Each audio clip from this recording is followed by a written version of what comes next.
right, folks, let's do this. My name is David Parsons. Welcome to Nostalgia Trap. We are doing something a little bit different this week. I am stepping aside. We've got a guest host, Andrew Schustek.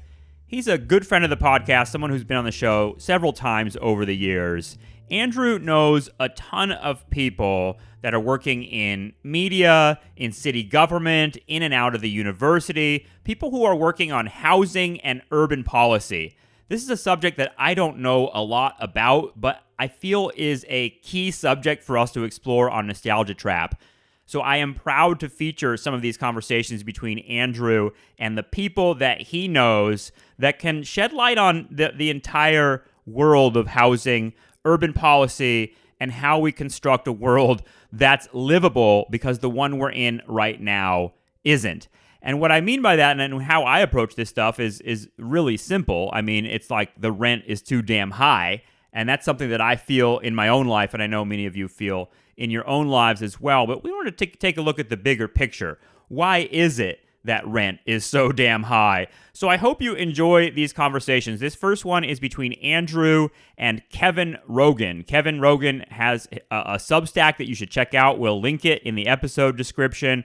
He's a writer who's been featured in The Baffler, a number of other places, and is connected with a really cool publication called Failed Architecture that I think we'll be drawing from a lot in these conversations as well. So again, we'll have all those links in the episode description. I hope you enjoy these conversations that Andrew's having about housing, because I think they're really, really key, and I will leave it to Andrew now. Here is Andrew Schustek and Kevin Rogan talking about the housing trap.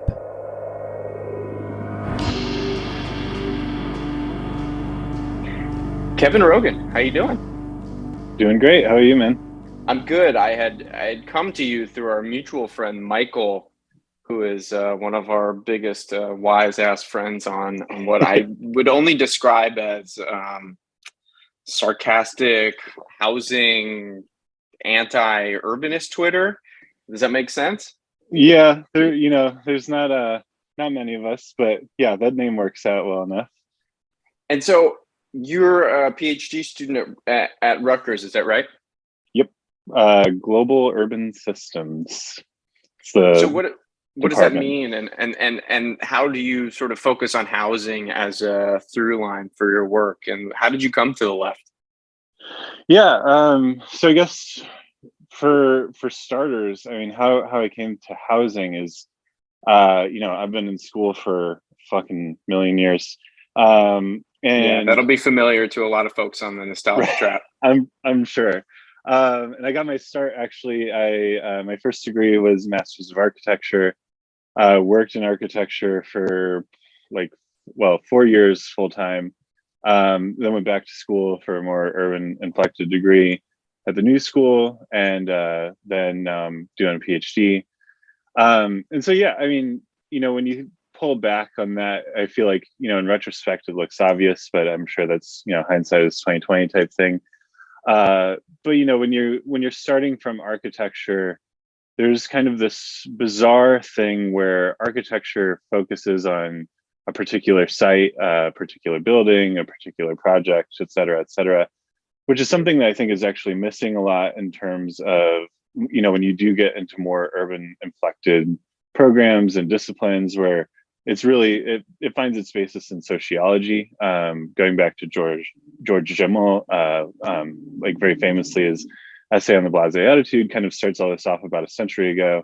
And so you lose sight a lot of urban programs lose sight of what it means to have a city that is fundamentally a collection of private property. And so kind of building off of that insight, that's really, I feel like that's kind of where it all begins, honestly. And as far as the left goes, I mean, I was living in St. Louis when the sort of Michael Brown killing happened, and ended up joining a left org out of that, and had sort of, I'd say like a dalliance with the left. Would consider myself on that side, but was sort of a inchoate Tumblr anarchist back then, let's say. Yeah, so we've come a long way, I hope. But yeah, that was really the beginning, and then since then it's just kind of I feel like been on rails more or less. I feel like it does make sense to be here, but yeah, here we are now. That insight that cities are fundamentally made up of private property as well as public property, and that these things are often Right. in tension together, seems to be at the heart of so much of materialist Marxist housing analysis. Um, Hmm. how did your politics lead you toward that lens, and how did you begin focusing on housing? That's actually a difficult question, I'd say. So when I was at the new school, my focus was predominantly smart cities, which I've now since moved away from. Thank God. I think Yeah, that's really we'll sort of, discuss that fake term later. yeah, absolutely. And so that was really where I got sort of started putting things together. Um, and I just got so tired of it. I wrote my master's thesis on it, and just I wrote a few articles here and there after graduating, and just got so sick of it because a lot of this sort of rhetoric was also changing, where there was a sort of invested movement against Sidewalk Toronto, especially. Sidewalk Toronto failed, and then that was sort of the big charismatic project. A lot of people chalked it up as a win, and the wind sort of left the sails in terms of a kind of critical smart cities type thing. And which is not to say there's not still people doing it. There definitely is, but uh, I guess maybe more personally speaking, I'm no longer really interested whatsoever. And so then, I started kind of thinking a bit more about, and I'm still sort of on the fence insofar as how much of this is kind of a sea change, what I'm doing now, and how much of it is a development. And I really don't quite know how to break that down, but started getting really much more into just general ideas of, production of private property.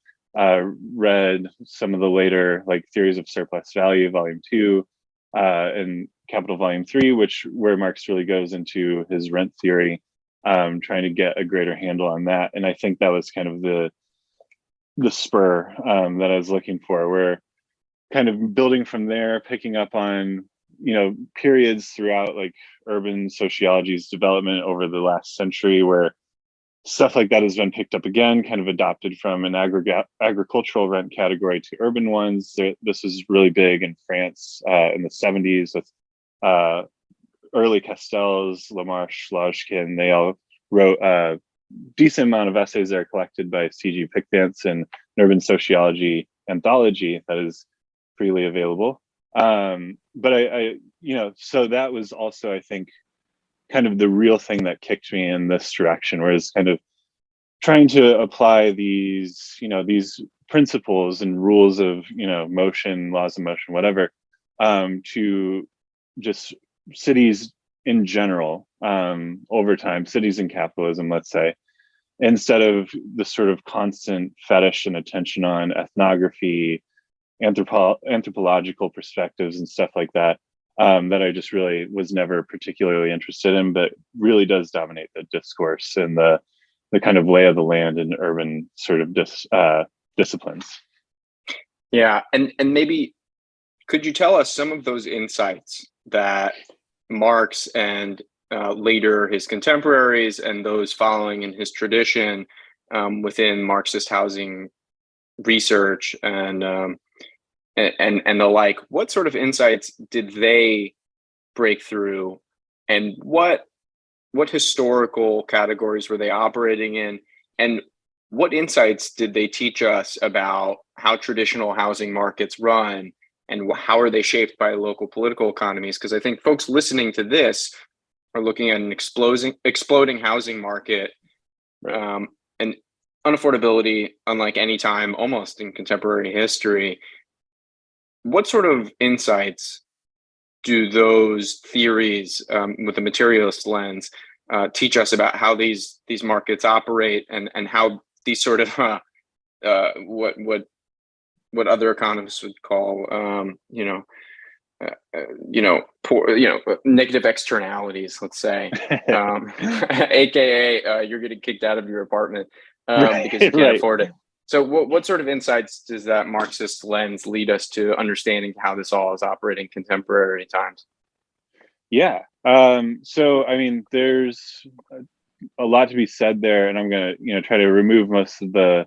So okay, just for starters, Marx, he builds his rent theory off of David Ricardo, sort of famous classical economist. And he departs from Ricardo significantly with so Ricardo has differential rent 1 and 2, which is namely sort of covering, and again, this is in agriculture, covering sort of the productivity of certain plots of land in terms of their overall crop output. Marx adds the figure of absolute rent, which I can get into probably more later. I think that would be too much of a detour here. But so Marx introduces absolute rent. What you can make arguments for and against if he sort of develops his rent categories to the hilt. Nevertheless, so he only has a few very small comments on urban property, mainly concerning the sort of growth of what we would now call institutional home buyers in London, where he says, within a few years' time, it's possible that 5 landlords could own all of London, or something to that effect. Which we're almost seeing right now with sort of the concentration of capital with firms like BlackRock. Right, 100%. And so, there's a prescience to that. And it's important to, obviously keep in mind that these things are, of course, historically situated, and there's not necessarily a tendency to monopoly. And obviously I'll get into that later. There's not necessarily a tendency to monopoly, but there is definitely a sort of impetus for it. And I know that might be confusing, but again, save that for later down the road. And so what you get then is that kind of a lot of Marxian rent theory is sort of left out in the hinterland. It's really not picked up on very much. This sort of leaves the door open for liberal reformers like Henry George to do their own formulations of what a fair or more equitable, especially land tenancy system would be like.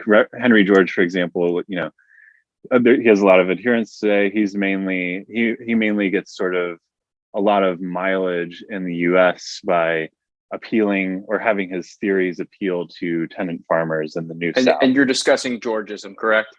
Yeah, Georgism. So yeah, without detouring too briefly, maybe could you define Georgism and say how it is sort of working in this tendency? Right. So Henry George formulates, in a very American context, and he's, him and Marx do overlap. Marx, I forget exactly what he says about him, but does not have any particularly kind words for him. But mainly Georgism's kind of utility is it advocates for like land value tax. So sort of this, a separation of the structure upon the land from the land itself. There's various sort of permutations. Frankly, I think they're all bullshit, so I don't really follow them through too terribly much. But I mean, I think if you do sort of go back to when American Georgism is in its heyday, you get a lot of sort of early 20th century socialists, especially like the Appeal to Reason socialists out of Kansas and stuff like that, who really, really get a lot of mileage out of repping Henry George type principles among tenant farmers and subsistence farmers in Oklahoma and Texas and stuff like that. Which is, I think an example of, what it is good for. It would be an improvement. And I think that sort of push pull between improvements and, revolution, whatever, sort of like is just this never ending swirling around the drain that dominates in a lot of housing discussion today. But yeah, I'll go ahead and leave that detour there. And then, to return to your original question. So what a lot of the work then, when in the 70s, there's a renewed interest in Marxist categories of rent. My sort of points of reference are early Castells, Loshkin, and Lamarche, as I said, who seek to develop fully, really just pick up Marx's agricultural categories and apply them to an urban perspective, which I think does work rather well. And what insights do they come up with? Yeah, so I mean, differential rent 1 and 2, are sort of adapted to cover individual units. So the strategies in which a landlord or landowner can deal with their particular unit in order to increase, or their building, for example, to increase their own share of rent as a share of surplus value.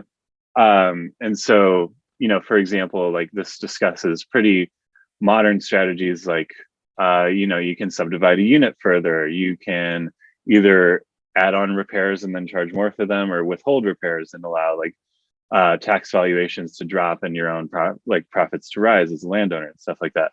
And Sounds then like also, we've got quite a few contemporary examples of this.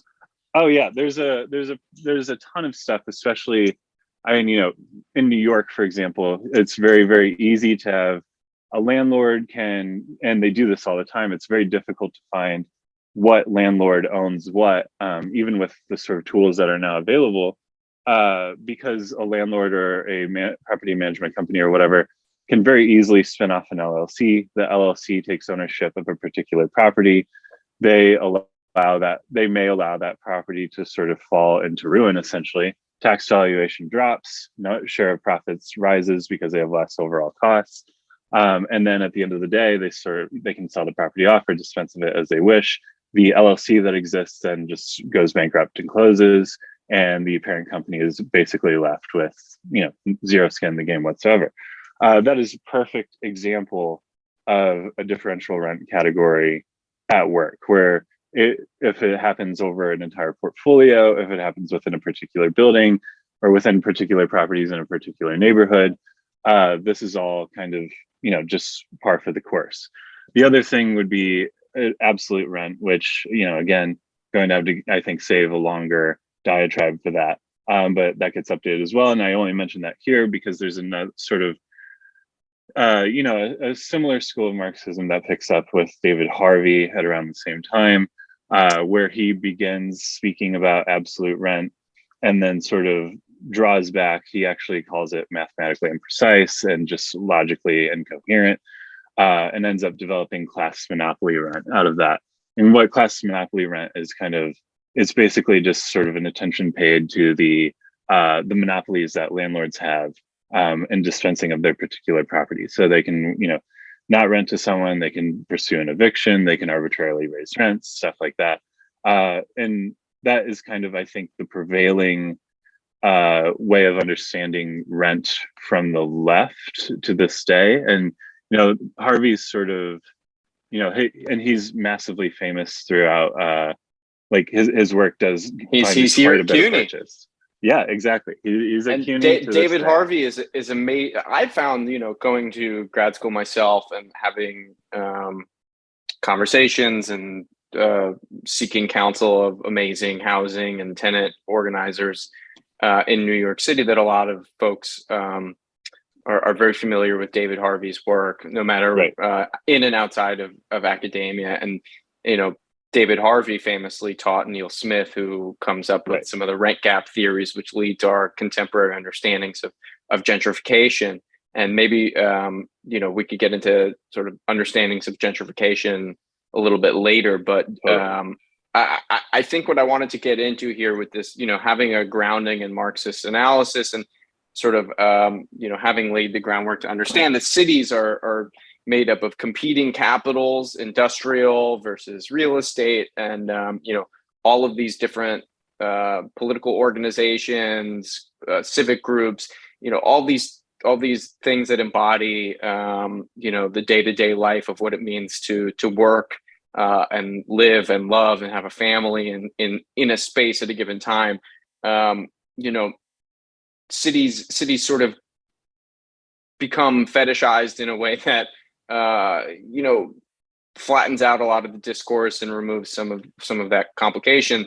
And maybe we could focus a little bit more on your writing, particularly focused on the housing crisis. And I think to get into a contemporary debate with on the left, there are those who believe that this housing crisis can be simply solved through more housing, and roughly they could be called YIMBYs, and those who fall on an opposite spectrum would be called NIMBYs, those who are opposed to housing. And I think one of the tricky problems for those who aren't involved in housing is that within the media, on a first glance, that this rubric encapsulates a lot of contradictory and incoherent political blocks. So, for example, you might find leftists on both sides of the issue or 10 sides of the issue, Right. especially when we're being materialistic and talking about specific projects in specific places with specific upzonings. Can you walk us through the dichotomy of what a YIMBY is, what a NIMBY is, and who are they? What do they believe? And what is the historical tradition of this debate?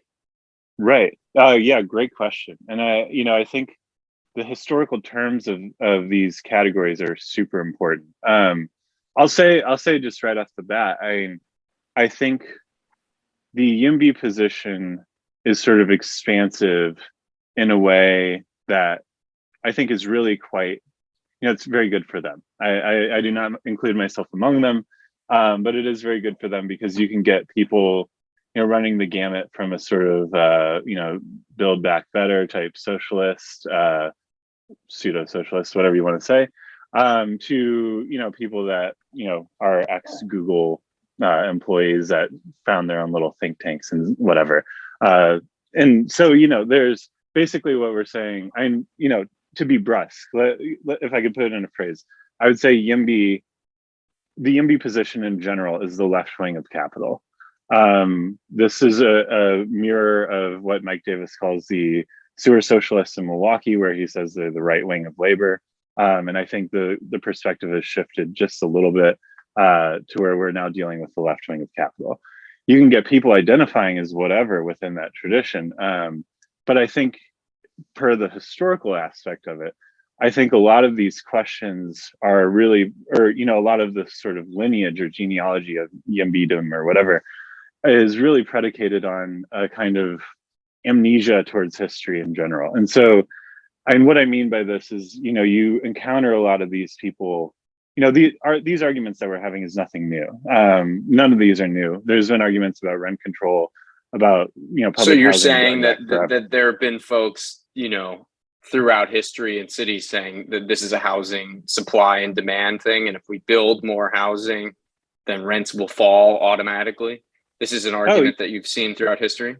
Yeah, 100%. And I mean, I think, if I may, I just scoot that up to a little bit higher level of abstraction for a minute, because I think what drives that question about build more equals, cheaper or whatever, I think that requires, and there's a lot to be said about sort of the ways in which they interact with like basic neoclassical economics that, drive a ton of further distortions down the line. And I think the reason, or maybe what happens by being so firmly entrenched in a neoclassical position, what I mean by that is just kind of like basically the mainline economic, like received knowledge. It's what's taught at business schools. It's what's sort of like in most of the white papers. It's hedonic modeling. It's a lot of statistics. It's a lot of sort of that sort of thing where you're always pursuing trade-offs, always pursuing marginal utility. We have rational actors, perfect information, things like that. And so, what that kind of does is, in terms of lineage, what I would say is, a lot of this gets picked up, it's picked up directly from Friedrich Hayek. And maybe you could briefly explain who Hayek is and his situational, view within right wing or economics. Yes. So Hayek, he writes Road to Serfdom, and back in the, I want to say 30s, and then he has a very, very long career. Most of it rather marginal during the sort of the glory days of Keynesianism.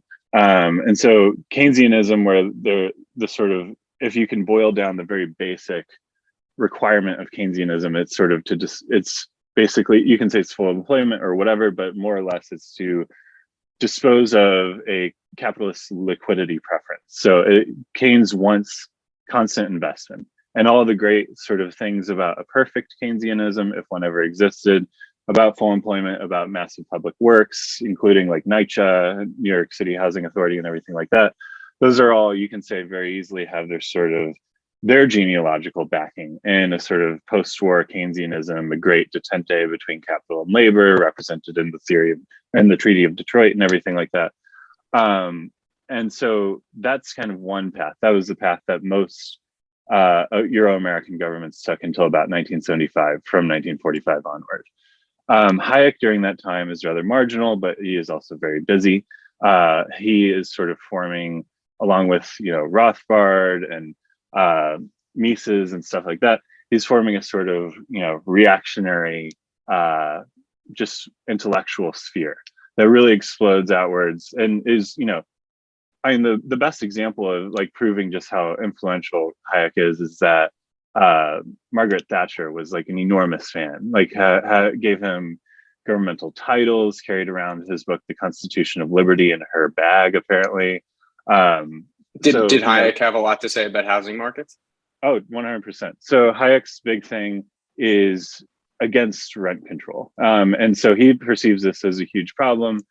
Mainly because it represents sort of socialistic intrusion on the private market. And then this is the line that you really see a lot of these days, is where rent control or public housing or any sort of relatively removed housing provision from the just normal workings of the market somehow deranges or distorts the ability of construction firms or whoever to provide a sufficient amount of housing according to what is big for Hayek, the perfect information that market participants have.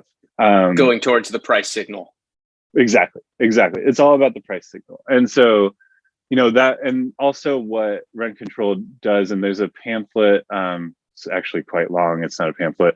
There's a sort of little self-published book basically from the 70s that is like, it's called Verdict on Rent Control. It features Hayek and a few others. Where they're basically trotting out the usual arguments, besides price signal information, everything like that. The other big one is that there's a requirement for mobility in housing markets. We see this now with Freddie Mac saying there's a requirement of 13% national vacancy in order to ensure the functioning of a smooth market. And we also see this with there's a sort of theory that housing has to filter. So a new unit comes on the market, the people instantly move into it. There's no costs associated with the move, anything like that. So having everything, and really, if you want to boil down to it, if you really want to get to the bottom of it, the main issue is that people treat housing in neoclassical world the same way they treat labor, and they treat labor the same way they treat production of commodities. So it's all governed by a very simple push-pull, general, settle, long-run equilibrium revolving around, the intersection between supply curve and demand curve. And that's, that works well and good. There's a ton of critiques about it, but that works well and good for the most part, let's say, for commodity production and finding prices on the open market. Works very differently for labor, owing to various things, including like the reserve army of labor, including sort of stickiness of jobs, including, structural unemployment as opposed to just frictional, and even more so for housing, where it's the amount of new supply is not sort of an instantaneous appearance on the market. And this is really where I've ended up focusing a lot of stuff lately, where it's like a construction period for any given building, especially in an urban context, is almost always over a year. So you can only really build for about 9 months out of the year, because you can't really build in winter unless you undertake pretty dramatic, extra things in order to allow you to do that. So when you have, let's say, I'm a construction firm, or I'm a developer or whatever, I'm involved in sort of turning vacant land into housing. What I have to do then is I can't make decisions based on the price signal as it stands, because I always have to sort of do ex ante anticipation of what will be available a year to come. And so if the market is actually great right now in terms of, rents are never higher, buildings are being sold for greater and greater sums, the market's great. That says almost nothing about, how it's going to be in a year's time.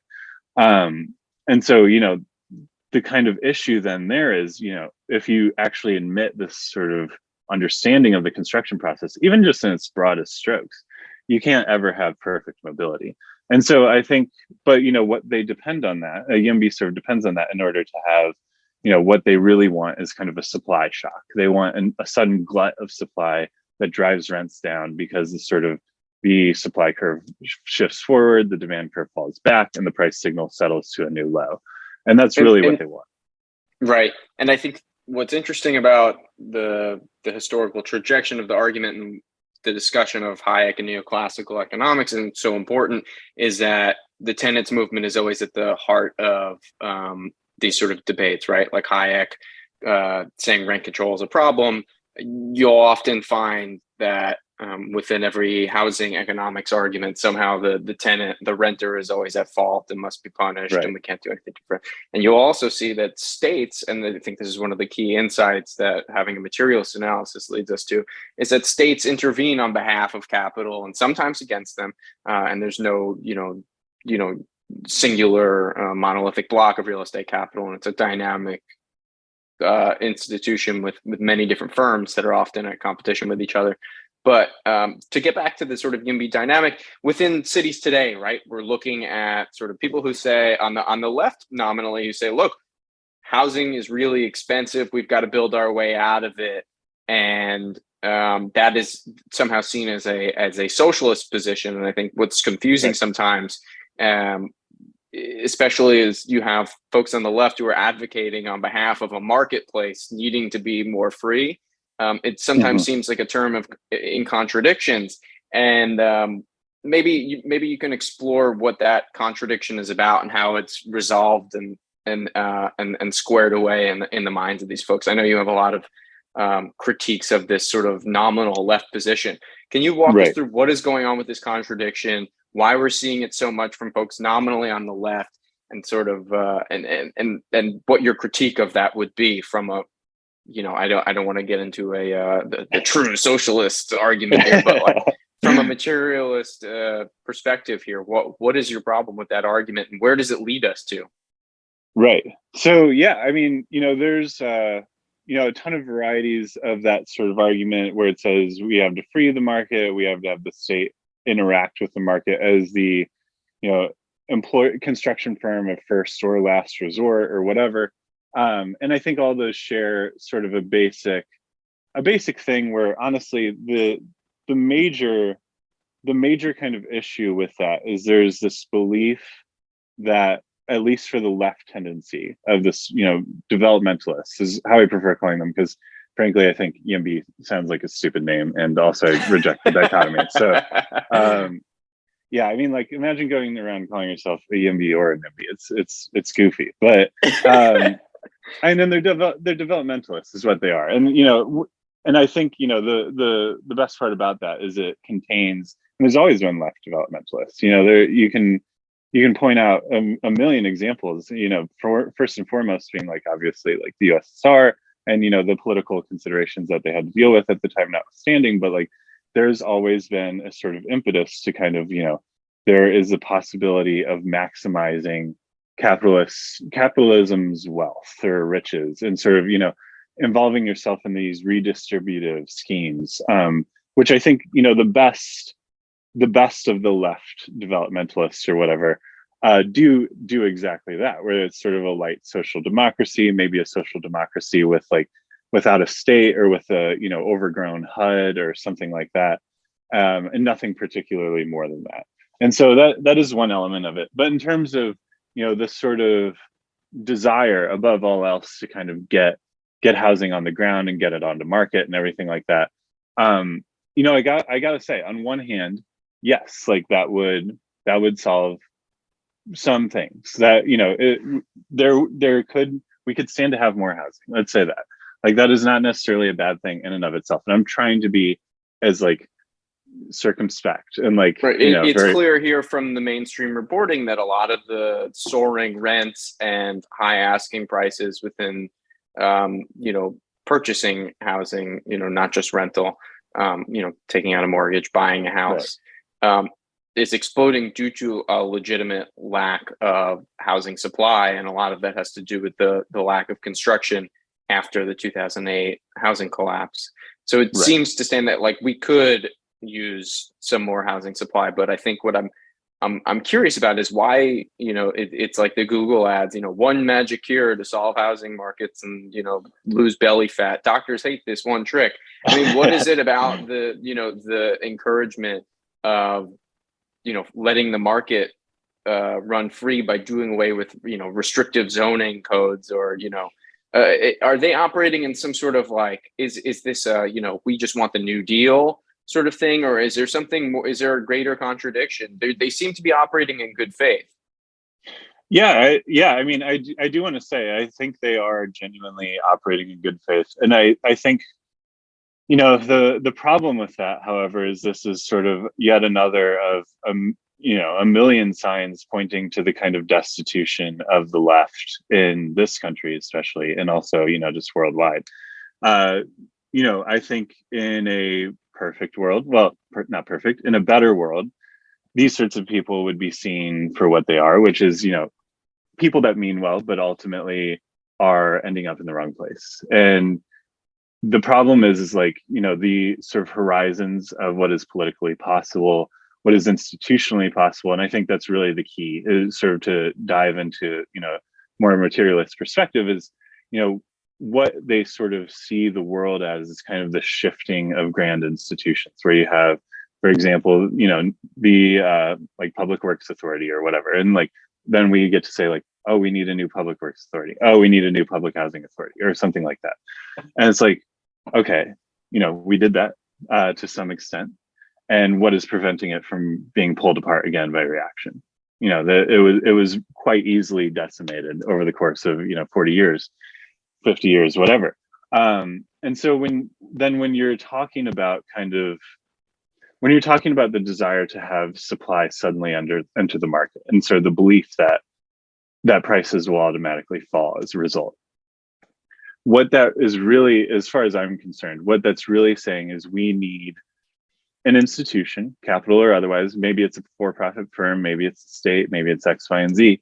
We need somebody to realize basically that they need to go against their own interests as a firm. So the desire for a firm to suddenly shuck off everything that has ever defined a firm throughout the entire existence of 300 something years of capitalism, and just all of a sudden decide to not actually produce for profit, not actually seek profit at all, but suddenly somehow reorient its principles altogether. And so, and are you saying that because housing is very expensive to build within an urban setting due to a variety of factors, and construction costs are so high that there's an incentive to build luxury housing specifically instead of affordable housing, and doing so allows you to charge a higher rent, which would allow you to get higher profit margins, and that there's no incentive. Is that what you're saying? Am I understanding that?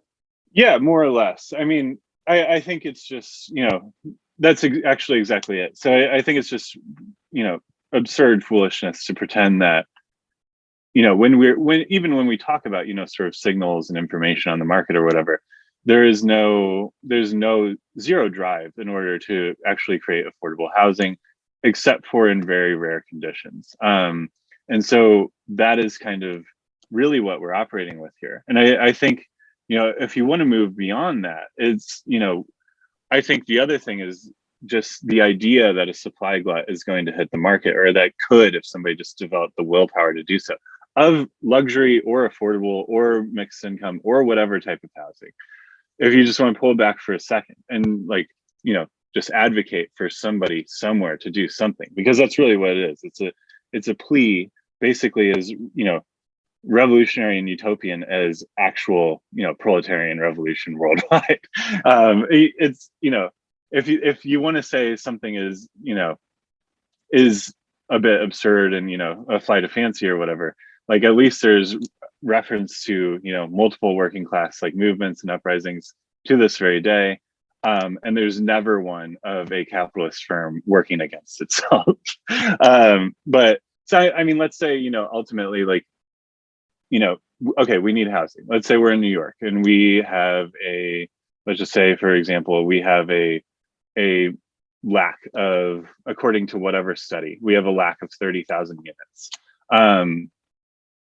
I mean, what's at stake here then is really not growth in general. What a group like that, and especially I think the socialist type, what they have at issue is the rate of growth. And so they want to see an improvement in the rate of construction. They want to see a greater growth in the sort of constellation of commodities that are available on the market, over and above what is actually advisable for a capitalist firm or for even a state firm.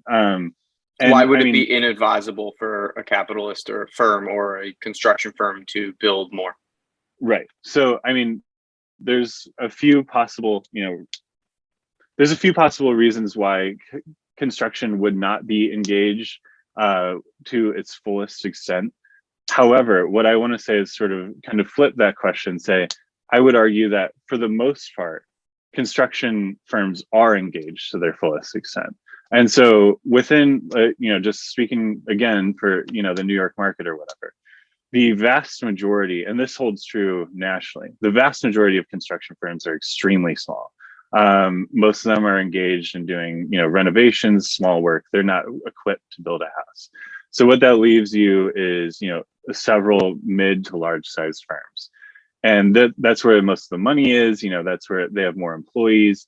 However, what ends up happening is you have the problem of construction labor, which almost always are seasonal and not included actually in the firm structure itself, unless it's very, very big. Like a Gensler, a Bechtel might have construction labor that is actually on their payroll, but more often than not, it's just management.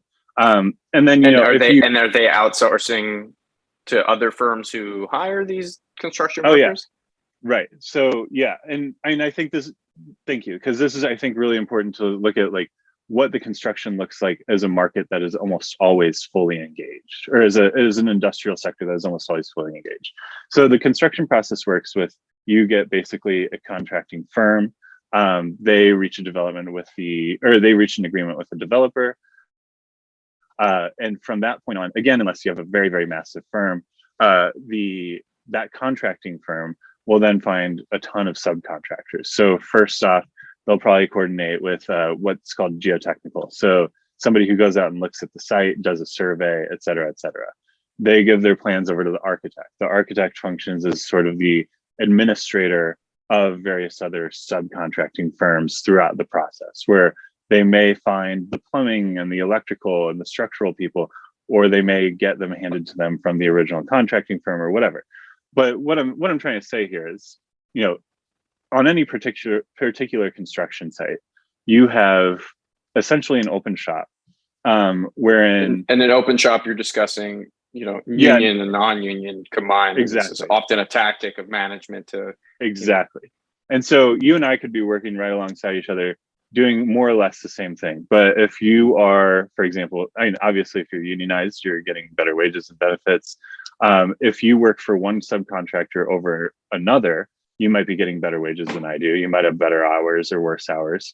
And, this makes obviously construction organizing very difficult. And then the other point is, when the season ends, let's say in November, we're all let go. And we might get picked up again next year, but we're now, we have 3 months off out of nowhere. You can see it coming, but, so when you look at it like that, what you're ultimately constrained by is the amount of construction labor available within a particular labor market. And for unions, actually, sometimes they might send specialists and workers to other markets and out on loan, basically, because construction unions more or less function as a basically hiring hall for particular jobs. And so that might modify things a bit, but ultimately, it's not, I guess what I'm really trying to get at is that it's not actually about how much space there is, how much money there is flying around for development. If a firm is sitting on its ass as opposed to another that might be fully functioning and like working on 4 projects at once, what it ultimately comes down to is the availability of labor. And this is where I think the point about rate of growth is really crucial, because just some very quick, simple facts. At the national level, there are 7.6 million people employed in construction trades, not including management. That's according to BLS, Bureau of Labor Statistics. And overall, the construction sector contributed $650 billion in GDP to national GDP in the first quarter of 2002 alone. So $650 billion, nothing to shake a stick at. Obviously, construction is operating on all cylinders here across the country. And any other fact sort of bears that out. The problem is then what ends up happening is that sort of process of capital accumulation, whereby construction firms are always going to build. They're not being constrained in any particular way because it is, it's like the shark that has to keep swimming to stay alive. Like a construction firm cannot stop building or else they just fall out of the market. They go bankrupt, they disappear altogether. And so they constantly keep building to their fullest extent at any point in time, because that is how they make their continued money. The sort of sole real blockage there is the availability of construction labor. And the availability of construction labor becomes a problem because there's a ton of really good work, including by the International Labor Organization, has a great paper from a few years ago on the predominance of migrants in Euro-American construction industries. The industry as a whole depends on basically severely undertrained, severely marginalized, very, very, in terms of, just political status, precarious people that they can basically use and abuse at will.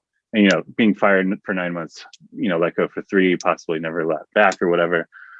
That is something that, the sort of, most people are not going to willingly kind of seek out.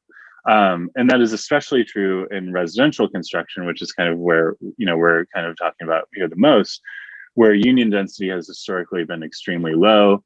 Public construction, especially industrial and commercial, has always been much, much higher. The unions were caught flat-footed in the 60s and 70s as residential construction increased with the creation of the suburbs, and just did not unionize. You can chalk it up to the historic racism of America's big unions or whatever. But it is a supremely lucrative field because there's the bare minimum of wages, the bare minimum of benefits, the bare minimum of retention requirements, the bare minimum of having to actually do particularly anything over and above basic safety requirements to ensure the actual capacities of the workers. And so thereby you end up in this sort of contradictory thing where you have a construction firm that would love to build, cannot do it because they cannot find any more hires. And they can't find any more hires because those same exact firms, especially the older ones, undertook a systematic destruction of whatever sort of protections that exist going back to the 70s. And so, you have a contradiction then between a construction industry that actively diminishes and terrorizes its own labor force while being utterly dependent on them for the further accumulation of capital that they require for their existence. So yeah, there we go. I forget the original question. well, I'm glad we brought the attention to the labor itself, but I think what a YIMBY or I forget what you called them, the developmentalist, a left developmentalist. What they would say is, okay, that's great.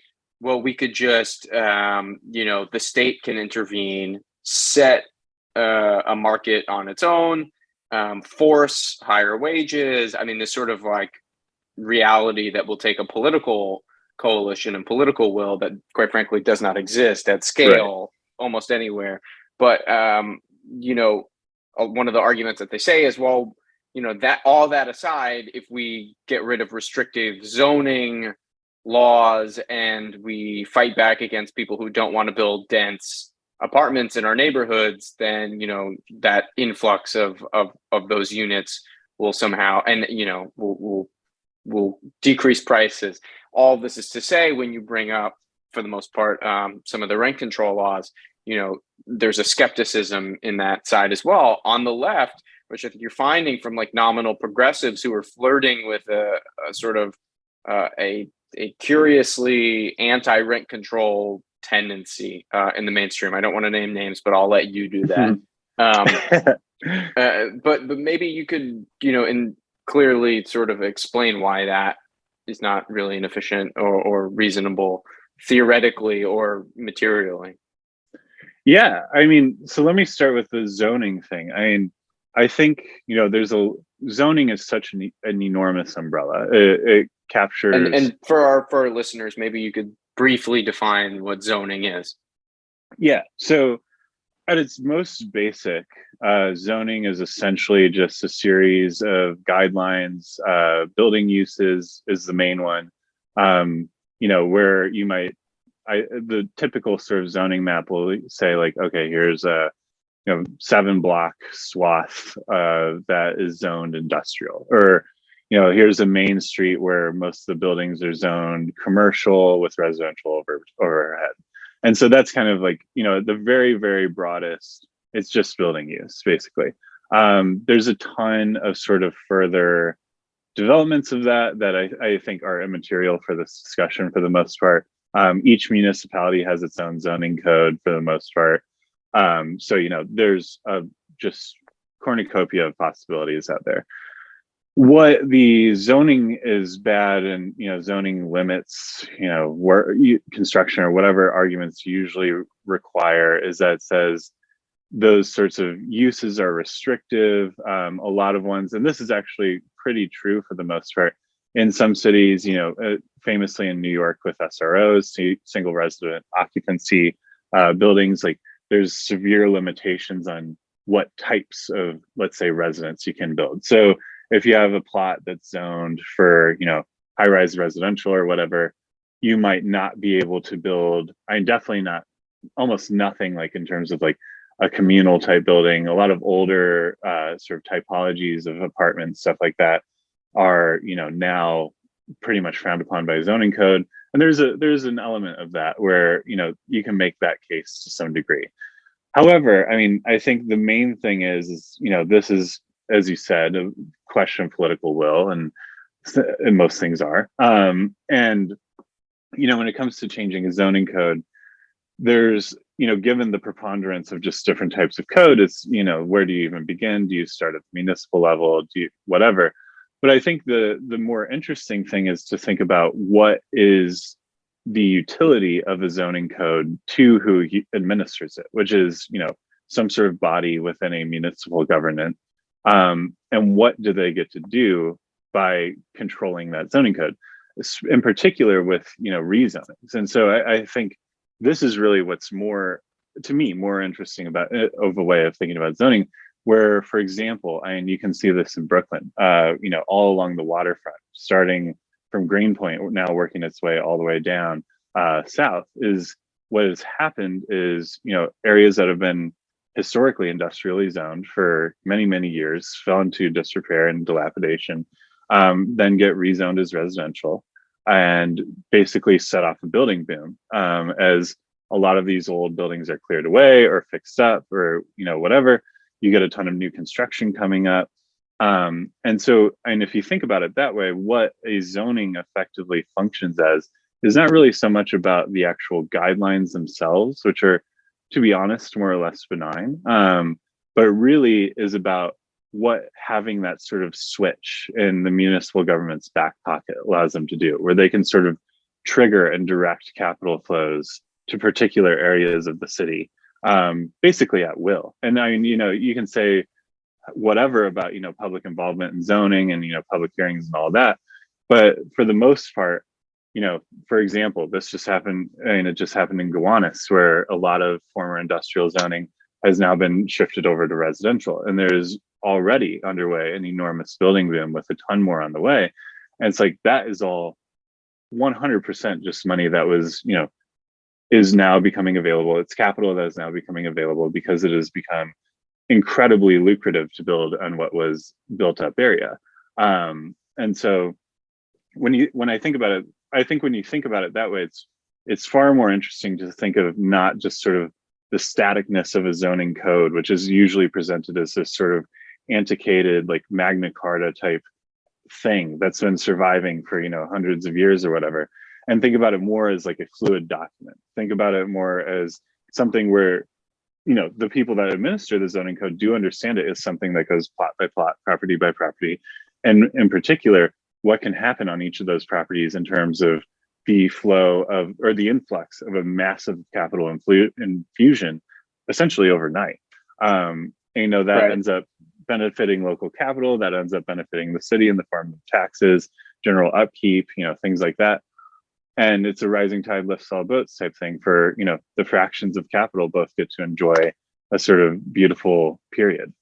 Right. And there seems to be a major contradiction here where those on the left who advocate for an increased housing supply seem to lose sight of what seemed to be a popular anti-development stance during the Bloomberg era, or you'll find it nominally on the left in upzonings all across the country, deal with gentrification. And so when you have an influx of capital within a given space, what that does is it signals, and not in all cases, and this is case by case and relatively complicated, but what Neil Smith says, his rent gap theory explained, is that this creates a signal to landowners who control rent in the area that it is time to raise rents, because the perceived value and the actual value are going to go up.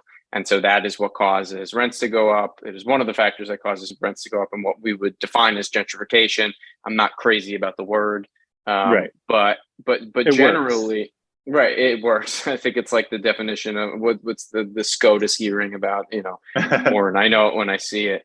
And I think a lot of the sort of way that we talk about gentrification get lost in terms of blaming coffee shops or blaming Totally. a segment of people for moving into a neighborhood. But really, what in reality is happening is here, states, cities, the state in the normative sense is setting the terms for capital to either come in hard and fast or come in slow. But either way, those zoning codes allow whatever to be built, whether it's residential or office spaces. And so getting back to that main contradiction here, you have those on the nominal left who would say, build more. But now all of a sudden that critique of what happens when a space is developed and there's displacement seems to be gone from the picture. So I think one of my critiques of that sort of focus solely on increasing supply is that there would be what we would call negative externalities around folks who are just getting displaced flat out. So within housing circles, where are you seeing that contradiction get resolved? It seems like there's a lot of mental gymnastics. And to be clear, I don't take a stance one way or the other in terms of what I'm proposing or advocating for in terms of development. I'm ambivalent, and I'll take my orders from C.O. Weaver, but really we all should, as we all should. But the reality here is that they're, within left spaces and left circles, and this is real. This is within DSA, within housing organizations across tons of cities. You're finding this to be like a real tension that is causing a lot of confused statements and policy. It's a real, and I wouldn't say this if I didn't think it was real. From those who work in housing, they're saying this sort of fight over development or not to develop is a real tricky bind to say the least. No, I think this is a great question. I think there's a lot of truth. There's an old photo, I believe it's Tompkins Square Park, of protesters. Maybe it's Washington Square Park, I'm not sure, but of protesters, a few decades ago, holding up a sign that says gentrification is class war. And I think that, is obviously sort of the kind of salient part here. Obviously, like, most things in capitalist society, that class war is modulated extensively along racial lines, predominantly when it comes to gentrification, to the point where it becomes hard to separate the two, or probably meaningless to separate the two.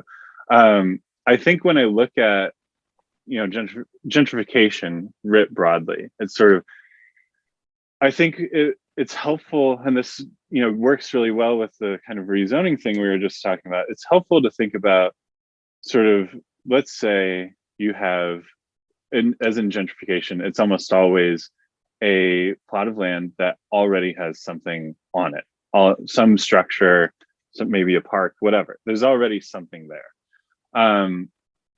And so that is, I think, the clue. When you talk about, in particular, intersectoral rates of profit, and in particular here also competition.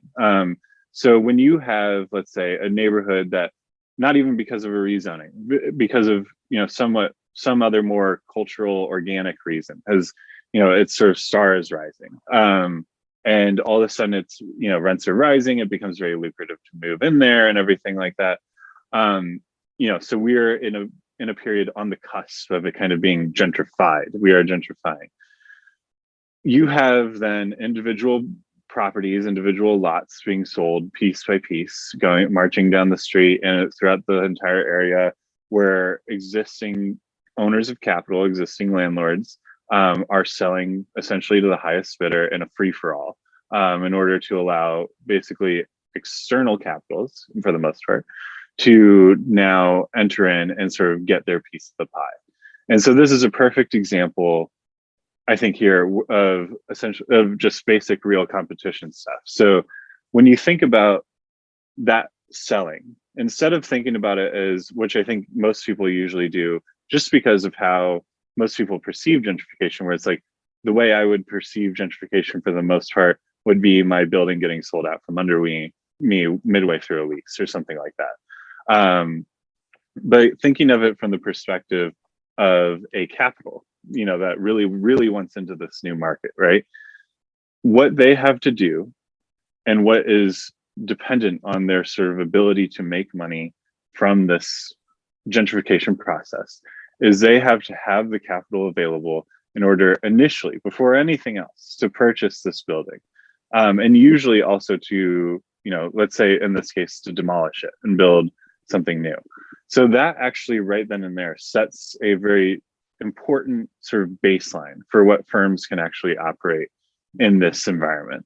It is a firm that has to have enough money with which they can actually make that sale without taking too extreme of a loss. So they have to have basically a certain amount of capital to enter the market. And this is kind of where real competition stuff begins. And so what that means then is, especially when as you get in a ton of these gentrifying areas, nationwide, where a ton of, let's say smaller houses, smaller units might get bought up en masse and combined to create sort of one larger residential unit, right? So, when that just increases the sort of floor of like overall capital availability that has to exist in order for a capital to function.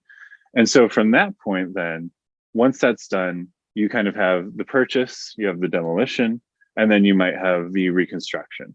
And even if it's something where not necessarily much, external things have changed, like the building might remain the same or whatever, a gentrification process almost always, and this is where the rent gap comes in, almost always involves some sort of, let's say maintenance work. It might be capital improvement work, it might just be a new coat of paint or whatever, in order to sort of improve that unit up into the sort of new standard of what is acceptable in that particular neighborhood.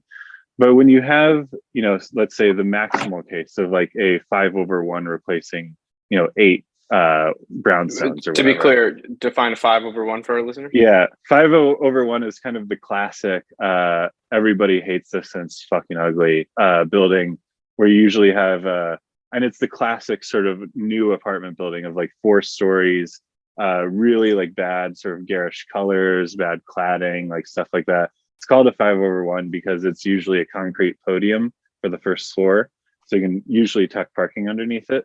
So it's concrete floor, concrete pillars, and then wood builds on top of that because concrete's too expensive to pour. So it's like the cheapest building possible, the most units, dominating like a sort of city corner or whatever. It's just godless and garish.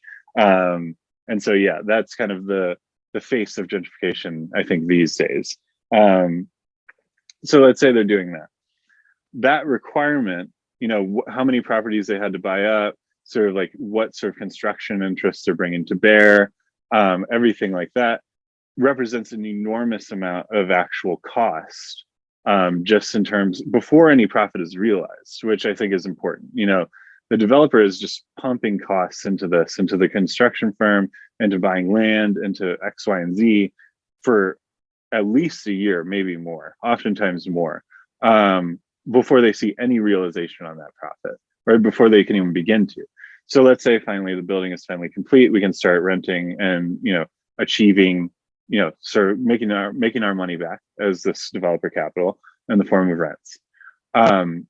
What we're going to do, obviously, is given the enormous requirements in capital that were visited upon us to enter this market, and given the fact that, perfect scenario, rents have continued to rise while this construction process was underway, we're obviously going to set our rents at the absolute maximum that we think we can reach. And this is where things get kind of fuzzy, because there's obviously, as we said, no sort of price signal, no perfect information. A lot of ways, the way that a lot of landlords set prices is simply by looking around at what they think are similar units to theirs and sort of pegging their price to that. So it has this capacity to run away very quickly. Whereas if somebody sets their rents at something a little bit higher, their asking rents, some other landlord nearby thinks like, oh, that unit's similar to mine, pins theirs higher, and just sort of begins to sort of spiral out. And this competing price signal without any sort of intervention by the state, or what we would know as rent control or rent stabilization in any sort of form, without that intervention, we just look at skyrocketing costs with basically no end in sight until some sort of terminal crisis hits, and capital's own tendency to explode and fall into crisis hits, and then resolve itself. And I think a few lessons I want to make sure our listeners are sort of taking away from this is that within housing markets, just like any other sort of market, under capitalism, there are contradictions that are inherent to the marketplace itself. And the reason why I think we're critiquing a simple dichotomy of build more or don't build more is that it falls into some simple answers and doesn't account for all of the sort of things we've discussed, like rent control being a factor, like the state intervening, like racial politics, neighborhood space and place, contingencies of politics. These are all really important, complicated things, especially given that real estate is not some sort of marketplace that takes place in a vacuum, right? They're dependent on capital flows that are international at scale, investments that are from folks who are, and firms that we don't even know. As you said, in New York, you're not required, you don't have to be a person to own a building. You could be an LLC and never know who owns a building. And operating off of interest rates that are set by central banks all over the world, in a system in which the US dollar is sort of the central lubricating force. So these complicated forces that are inherent to capitalism require working class movements to sort of like engage with at scale, as opposed to just, the simple answer of getting a liberal lefty city councilman or woman to come in and advocate for more dense zoning, right? I think perfect point about sort of, working class movement. I think the big takeaway here is, if you want to talk about rent, and talk about it in not as an isolated, thing within a larger market or whatever, the important thing to remember, especially considering our previous conversation, is the important thing to remember: rents have a floor, but they have no ceiling. Wages have a ceiling, but they have no floor. And the only way that you sort of put those limits together and hopefully, make those work, where, maybe someday, God willing, rent can be 30% of wages or whatever. The only way that happens, and the only way that's ever happened, has been concerted labor activity, ever. Right. There seems to be abstracted away, and I don't blame anyone for not really understanding politics through that rubric. Totally. We are so far removed from the idea of working class institutions, whether they be labor or not, having some sort of influence on the levers of power at scale, at national scale, And of Right. course, this comes with its own contradictions and problems in the 30s and 40s. No one would ever deny the sort of racism, classism, sexism that takes place within labor institutions and unions. But the sort of way that the working class has, quote unquote, of course, there's no monolithic working class, but the sort of variety of organizations and institutions that would comprise people acting in their own interest as a class in the Marxist sense, that just does not exist at politics as we know it to exist. Sometimes it exists locally with, in very, very rare circumstances where a union will, advocate and flex on behalf of a class that is bigger than its own union membership. But to get away from this just for a moment, I just wanted to go back to that sort of intersection of marketplace and rent control. And briefly, there seems to be some sort of popularity now that, and we saw this on Eric Adams's appointee to the Rent Guidelines Board. There seems to be a sort of like liberal case against rent control that is framed in a sort of friendly way. Maybe you can outline what this opposition to rent control is and why it's bullshit. Yeah, I mean, so I think in particular with the sort of liberal opposition, a lot of this I think has to do with a sort of, and maybe this is kind of pet theory here, but I believe a lot of this has to do with the kind of the vestiges of a general attitude towards public housing, and I think rent control is kind of swept up into that type of general sphere as another externality, something that exists outside the market or whatever. Rent control is sort of consigned as a dinosaur to kind of the failings of a centralized state, the failings of a state capitalism of 45 to 75 or whatever your periodization is. And I think that's broadly it. I think there's a ton of dirty work that has been done in order to kind of throw rent control and throw public housing and throw all these sort of associated things under the bus. This all really does go back to Hayek in many ways, not only because of the opposition to rent control, but because sort of Hope 6 and Section 8 vouchers and stuff like that all really kind of are exemplars of their sort of basic thing is their idea of welfare, let's say, is direct money payments, usually workfare type direct money payments. So, and in that sense, Section 8 is kind of perfect because it's not only a direct money payment, it's not even a direct money payment to the person who actually needs the money. It's a direct money payment to a landlord. So I think there's a general tendency where, we do really live in such a blasted ruin of, a failure in, of left groups across the 20th century to kind of really dig in and, engage in protracted war. And I think we're seeing that here where it's the last vestiges of, what was very hard won and very hard fought for, and was not just the result of some simple policy or whatever, is actively being re-entrenched and re-entrenched and re-entrenched to the point where, even the last vestiges of it are being swept away. And, it's very easy to, and I think last thing I'm going to say about that is I think, during public housing's sort of heyday in the United States, it was actively sort of fighting uphill. There was regular pushback from real estate organizations and stuff like that. And, there's very concerted efforts on the part of, especially sort of in the 70s, sort of consigning it as part of urban blight, along with, all the sort of North American cities falling apart or being made to fall apart more accurately. In very racialized, racist ways. And, long sort of sob stories on Pruitt-Igoe and in St. Louis, public housing that was detonated in 1972, I think. And sort of, you everywhere you look, you would see examples. You would be made to see examples of how public housing failed. You'd be made to see sort of the sort of socialistic impulses that rent control and public housing both represented. You'd be made to see how cities had fallen and everything like that. And sort of, what we kind of see now then is a just general distrust of that sort of thing, a general desire to not go back to the crime-ridden 70s or whatever. And you see this all the time in current sort of discussions about San Francisco and about New York, where crime is rising, and it's always sort of couched in this like, it's as bad as it's been since, for 20 years or whatever.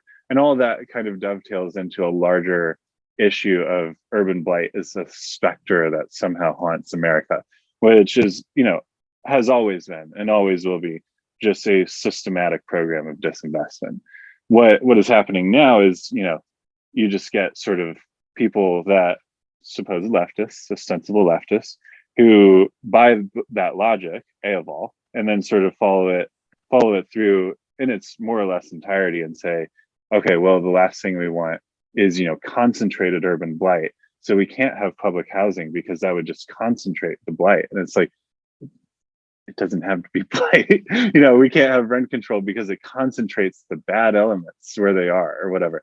And I mean, all this shit is like, at bottom, it's all just insanely reactionary. However, it becomes a circular logic against any sort of institution or law 100%. or project that might help, working people generally.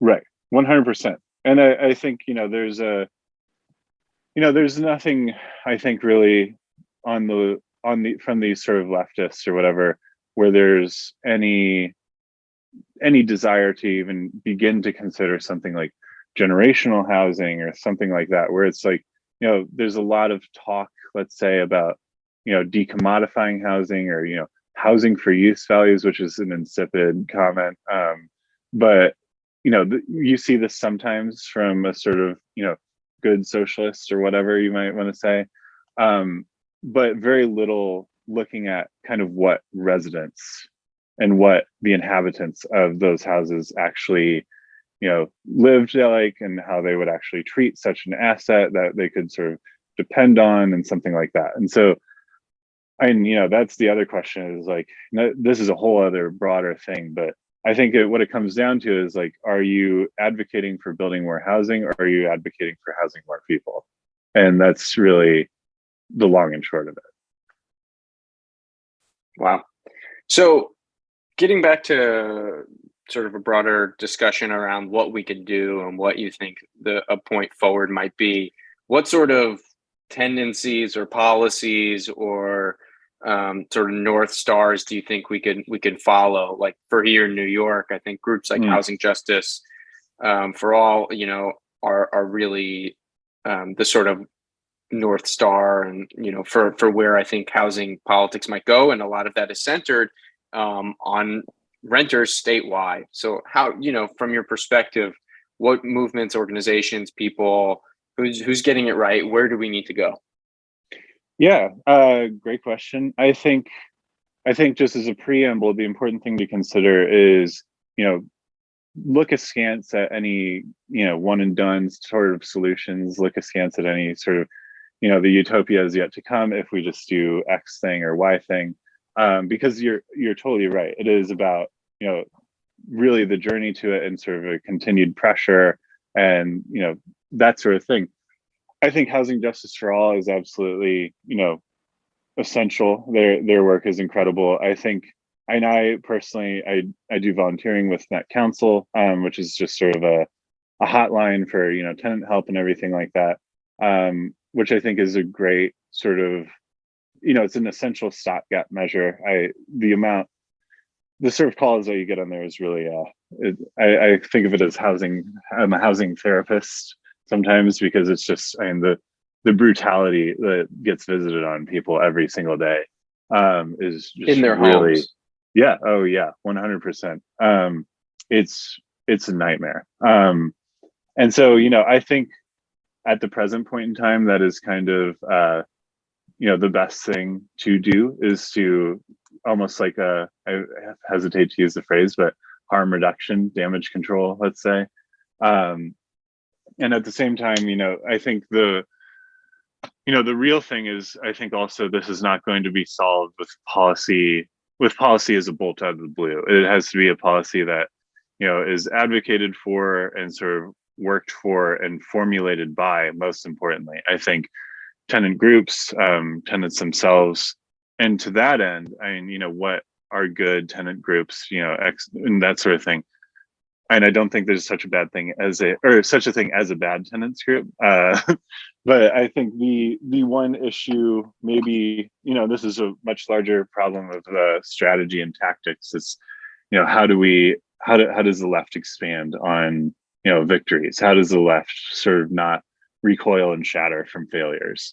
And, these are much larger issues where, if we think back to the Great Rent Wars or whatever you want to call them, of, the 1919 to 1924, there's a book by Donald Fogelson with that title. It's very good. And he's detailing kind of, the way that tenants unions formed and the way they would operate and stuff like that, as like the terms of what is possible and the terms of, engagement are very different, where you would see, for example, a tenants union might meet at the union hall because a lot of the, it would predominantly at the time be the women would organize the tenants union because they'd be at home and they would sort of just piggyback off of union resources, whatever they were. And that's sort of like easy solidarity, is much more difficult to find after, half century of all out war against unions and labor. But I think that is really where it has to go. It has to be sort of, and to speak more abstractly, is, is there a possibility for a left that is simultaneously concerned with production and social reproduction? And, social reproduction being sort of picked up and like contained within housing production, obviously in the workplace, and it doesn't have to be, in a factory with a smokestack. It's just the workplace in general. And I mean, that's really where I think more than anything this needs to go. It has to be militant, because, and when you get right down to it, if militancy is, somehow worrisome or scary or whatever, there's, I draw your attention to Engels writing about the social war back, 2 centuries ago. And, that is, I think, the appropriate lens with which to view it. It's, it's easy if you have an apartment that you like and, your rent's not too bad and, things aren't falling apart too terribly much, like to be like, oh, this is fine. But, ultimately it's all just another front of the social war. And so, if your apartment is not too bad and your rent's not too horrible and it isn't falling apart too much, there's somebody out there who all those things are happening to them.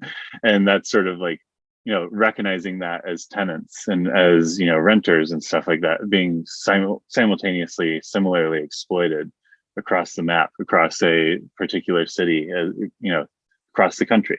It's precisely Renters of the world unite. You said it. I heard that.